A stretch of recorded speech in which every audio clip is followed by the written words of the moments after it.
Jadi begini. Nah, ini sebenarnya perjanjian Oslo itu Israel terjebak di situ, tertipu oleh Yasser Arafat.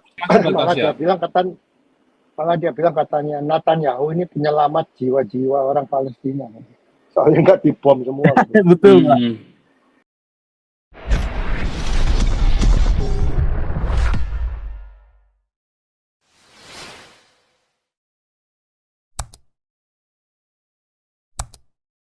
Ben nih. Ben, mana Ben? Oh iya Pak, sebentar Pak, sebelum ke Ben. Oh iya boleh. Jadi begini. Nah, ini sebenarnya perjanjian Oslo itu Israel terjebak di situ, tertipu oleh Yasser Arafat. Jadi Yasser Arafat itu pada waktu itu sudah terdesak. Mereka lari ke Tunisia. Kemudian beberapa anggota PLO juga dihabisi oleh IDF dan Mossad di Tunisia juga ya, melalui serangan lintas batas. Nah, Yasser Arafat berpikir begini, bagaimana supaya kita bisa ada di tengah-tengah wilayah Israel. Caranya adalah apa? Berdamai untuk sementara. Jadi perjanjian Oslo itu sebenarnya tujuannya Yasser Arafat, dia mau mengakui Israel untuk sementara ya, supaya dia bisa masuk ke wilayah tepi barat dan jalur Gaza, ada perdamaian. Nah, nanti dari situ nanti baru mereka bisa bernegosiasi selanjutnya. Jadi apa yang bisa diambil sekarang diambil untuk nanti maju untuk ini, untuk mendapatkan sesuatu yang lebih lagi gitu di kemudian hari. Jadi perjanjian Oslo itu menurut Yasser Arafat itu bisa kita lihat YouTube-nya di YouTube juga ada, kalau mau dicoba-coba dicek. Itu disamakan dengan perjanjian Hudaibiyah antara sang nabi dengan suku Quraisy. Perjanjian untuk 10 tahun, tetapi dalam 2 tahun kemudian akhirnya suku Quraisy dikalahkan, ditaklukkan, dan Mekah direbut gitu. Jadi itulah yang digunakan oleh Yasser Arafat. Nah, Israel pada waktu itu mungkin sudah capek berperang, capek dengan tekanan internasional, capek dengan citra yang buruk di mata dunia, kemudian dia melemah. Akhirnya menyetujui perjanjian Oslo. Itu yang disesalkan oleh Yahudi Ortodoks. Kelemahan dari Yitzhak Rabin pada waktu itu. Nah, apa yang dilakukan oleh Yitzhak Rabin ini jeopardize, membahayakan Israel sampai sekarang ini. Kemudian masuklah orang-orang PLO ini kan, dan orang-orang Palestina yang militan ini dari berbagai wilayah negara yang tempat pengungsian mereka di Libanon, di Suriah. Masuk, terjadilah Intifada 1, Intifada 2, kemudian serangan-serangan teroris di dalam negeri sampai sekarang gitu. Tadinya mereka itu Israel tuh sebelum perjanjian Oslo relatif aman gitu ya, relatif aman. Walaupun tidak aman 100%, tapi jauh lebih baik daripada kondisi sekarang. Nah, Oslo itu adalah tertipunya Israel oleh Yasser Arafat. Jelas. Nah, tapi mau gimana lagi? Ya, tertipunya oleh siapa? Oleh Bill Clinton juga, Demokrat juga, oleh Partai Demokrat juga. Jadi artinya begini, dari perjanjian Oslo itu sepertinya Netanyahu itu belajar.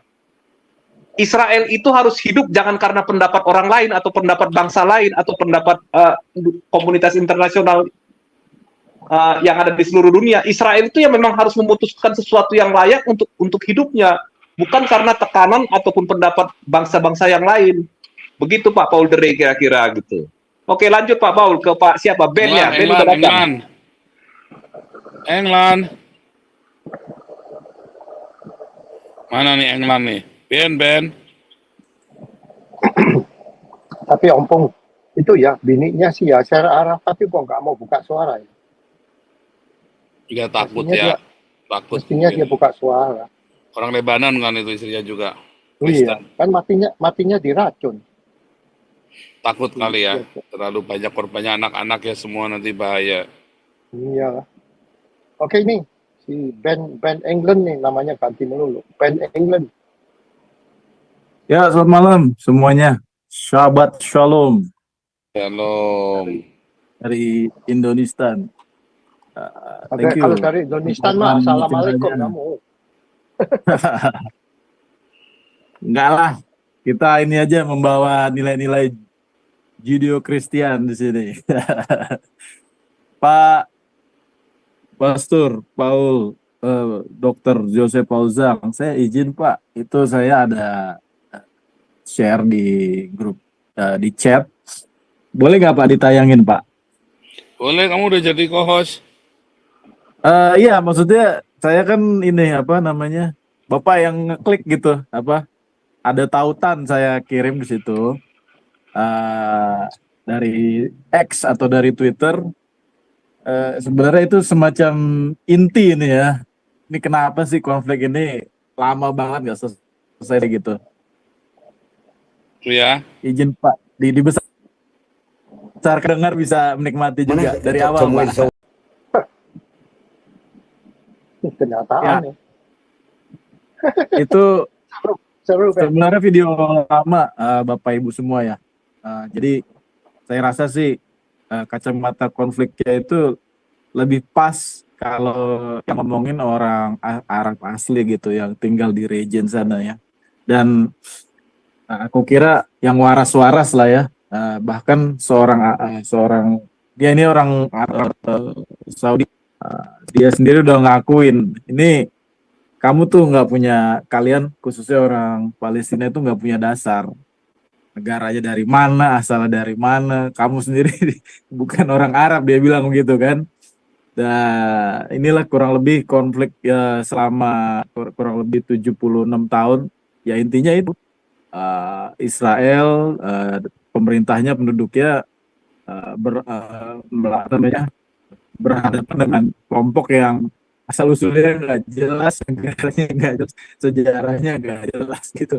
Dan beliau juga sempat bilang, coba kamu perhatikan beberapa Prime Minister Israel ya, Ishak Shamir, Golda Meir, Rabin, itu semuanya keras, terutama kepada kelompok teroris Hamas ya. Jangan seperti Netanyahu. Netanyahu itu kurang, kalau menurut pendapat beliau ini kurang tegas lah menghadapi apa namanya, kelompok-kelompok radikal di Palestina ya.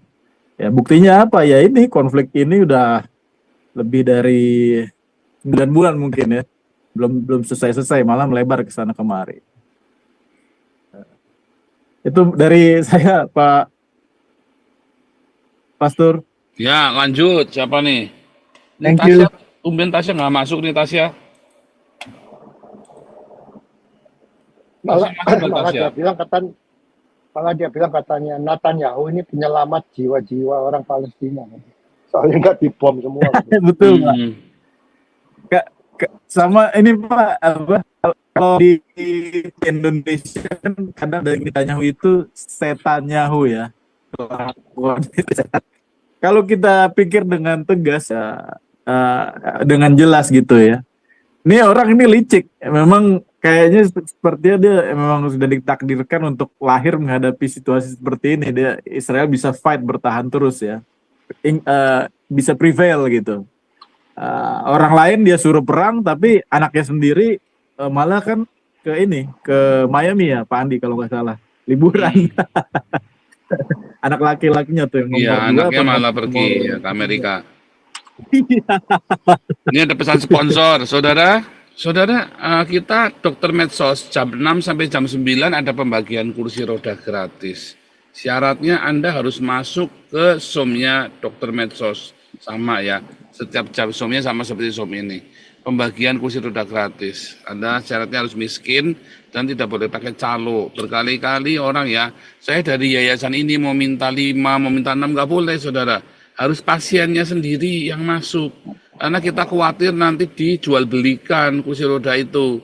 Dan setelah itu kita follow up pasiennya itu. Ya, bahwa memang ini orang miskin apa enggak. Begitu saudara, kalau udah meninggal pun kita minta, kursi rodanya kita minta. Harus dikembalikan. Ya, begitu saudara ya. Dan Dokter Medsos ini banyak sekali menyelamatkan orang-orang yang sakit ya, yang nyaris mati ya, yang nggak dapat rumah sakit, nggak semua, semua itu banyak tertolong di Dokter Medsos.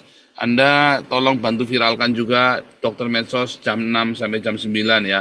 Ada banyak dokter di sana, silakan masuk ke sana ya. Dukung Dokter Medsos saudara ya, jam 6 sampai jam 9. Ini ada suara komandan, silakan suara komandan. Iya, Pak Paul.